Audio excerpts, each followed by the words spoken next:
Hello all my JavaScript friends, this is TheVirtuoid, aka Mike Smith, and this is our factory game. Okay, this is the second video from our massive refactoring that we've been doing since what feels like forever, but it's now finished up and we can kind of start doing our videos and kind of explain to you exactly what's going on with everything. So today we're taking a look at the stats class. And what do I mean by the stats class? The stats classes are all the classes that control the four different sections that you see here on the screen. The first one is the information section. The second one is the cursor information section, or the cursor position section. The third one is the cache section, and the fourth one is the inventory section. So everything that happens within the game, as I mentioned earlier, the game object will grab events that happen mostly from the world or from the store in this case and send them off to the stats to be able to say, hey, something has occurred. So for example, if we were to take a look at the screen or at the code here, this is the game that we covered in the video last week. If something has occurred that needs the information to update on the stats, we will update it with this .stats section. So for instance, the cursor position has changed, and we'll go into detail how the cursor position works here in a minute to show you how all this is put together. When we get that event, we set the cursor position in the stats, and then the stats does whatever it has to do to be able to update that cursor position. So when we actually go into the stats screen here, and I move my cursor on the screen, you can tell that the cursor position changes all the time. That's because world, when that moves, is sending a message off the game saying, hey, the cursor position has changed, here's the new cursor position, and then the game sends it off to stats for stats to do something with it. So let's get into the code. Alrighty, on the stats itself, let's go ahead and bring that up. It's a little bit more involved than some of the other ones. So each concept that I have here has basically two classes associated with it, a business class and a UI class. And each one of these classes that you see here, the business class is always the same name as the class. So we're in the directory, excuse me. So we're in the directory stats. There's a stats class. That's the business class. If we're in the directory stat information, for example, stat information is the business class. The UI class is the same thing, but it has the word UI at the very end. The stats class, its entire purpose in life is to be able to collect all the business information and then tell the UI something has changed. You need to do something about it. And then UI will go and do something about it. So the first thing we do here in the business class is that we create four different variables to contain our four different sections. So if we go back over to our stats screen, we have the four different sections here: the information section, the cursor position section, the cache section, and the inventory section. That all is the same thing that you see here. Here's the cache, here's the cursor position, here's the information, and here's the inventory. So all of that is created here. And then so when something occurs, like for example, when we have to change the cursor position, so here's the set cursor position, and remember that is called from game, set cursor position. When we do a set cursor position, I change the cursor position, and then I trigger all the callbacks. That allows me, when I say trigger all the callbacks, this allows me to be able to say, you know, if a UI is listening to me, something has changed, you need to do something. In this case, the stat cursor position. The stats and all of the rest of these will extend what we call an event handler. An event handler is just a very simple little event handler that allows me to be able to sit there and say, okay, you know, I'm going to register a callback within the business section, and then that callback will get called by the business section so that the UI will then be able to do whatever it has to do. So the UI will register the callback. And so let's take cursor position for example. We have the set cursor position, and so we set the cursor position, and then we trigger all the callbacks. Now, who set the callback? Well, that's within the stats UI.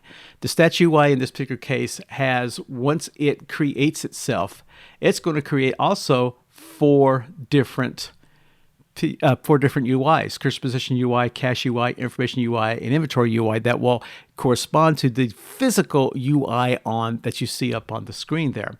And so when we have the event callback, in this case, the stat cursor position is what we did, we're going to call the cursor position update.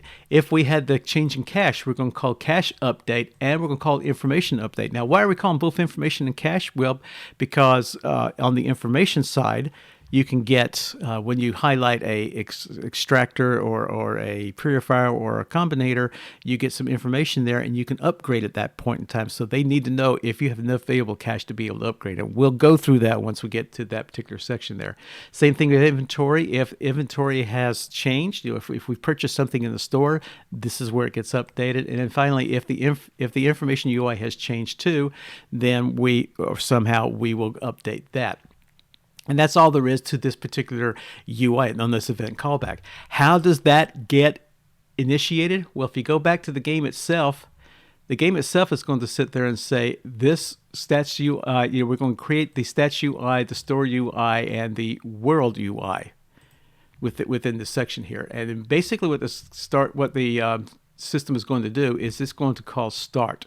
And when it calls start on the UIs, the UIs are going to save all the data. In this case, the UI is going to save the stats data, because within the game, when we call start, we save the stats, we save the story, we save the world.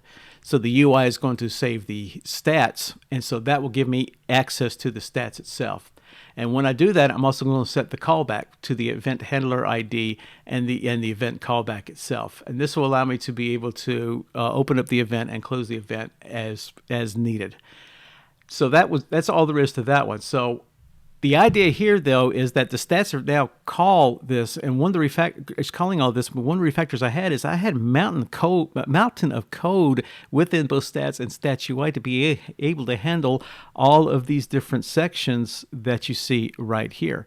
So then I figured out, well, the easiest thing to do is let's go ahead and split all of those up. So I also now have a UI, a business, and a UI that does absolutely nothing but handle the UI for the cache. I have a cursor position that does absolutely nothing besides handling the UI for the cursor. As you can tell, there is not a whole lot there. That's pretty much it. I have stat information that does absolutely nothing more than just handing out the information for the stats.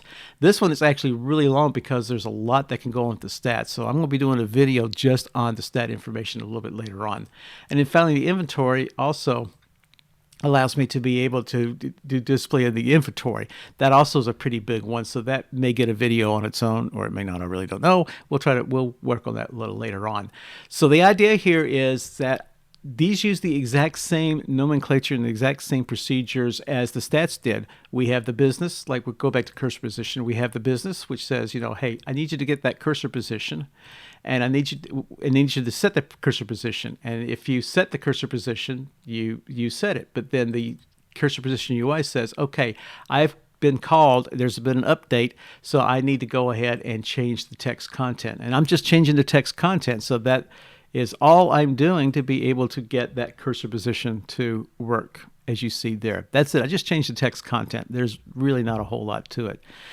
But the whole idea behind this stats is simply that its sole purpose in life is to create those 4 pieces of data, the information, the cursor position, the cache, and the inventory, and then process them one at a time based upon what's being updated from, let's bring up stats again, and process them one at a time depending upon what's being updated, whether we set the cursor position, whether we update the cache, we update the inventory, or we populate the information, because the information gets populated a whole bunch of different ways. And that's pretty much all there is on the stats. What we will do is we will next go to what we'll do from next one is we'll go into the information one, because that one's a little bit more complicated, and I kind of want to show you a little bit in more detail of what happens with that one. So that will be our next video, will be the stat information section. Thanks for watching. Subscribe to this channel to view more videos. Click on the like button on this video and visit us at TheVirtuoid.com. Also, support us on Patreon, where you can get access to member-only videos. Links are down below. Again, thank you very much for watching, and keep on coding.